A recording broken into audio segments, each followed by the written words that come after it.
We've seen some big Series B rounds recently, TransferWise, 25 million, Do Deal, who we just had on a few weeks ago, 20 million. Yeah. You know, some of these London companies are now getting into this kind of, Yay. you know, a later stage. And so are they going to have to start looking? I'm listening to Ben Horowitz's, you know, book right now, what is Yes. it, The Hard Thing About Hard Things.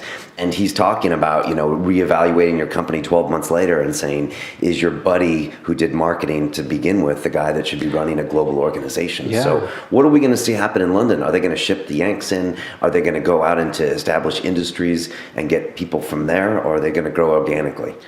I think it's going to be a combination of everything. You know, some people can adapt, and the person who's there early days can move on and evolve, but they're also few and far between.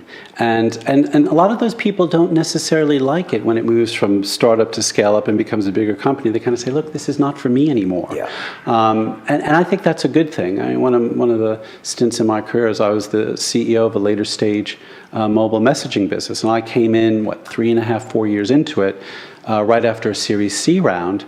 The investors wanted to really, you know, take it to a whole new level and felt that the management team really didn't have that right skill set. So you bring that in from elsewhere. I think the great thing about London is we have enormous talent pools here. You know, here we are sitting right next to a world-leading financial services center. So when fintech really starts to gain momentum, and it's starting to already, you mentioned TransferWise, well, there's a lot of good talent already sitting here. The question will be, will some of those folks want to take a risk with their career, take a cut in their salary, in exchange for some equity, and move to a more dynamic, exciting environment? Some people will find that really difficult, but we're going to have to tap into that.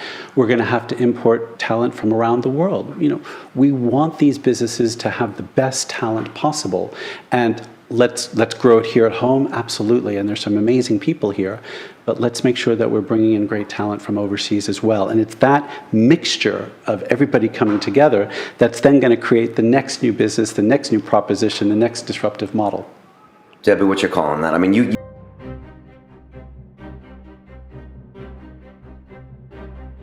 How can anybody sign up, publish an event, and start selling tickets in a matter of minutes?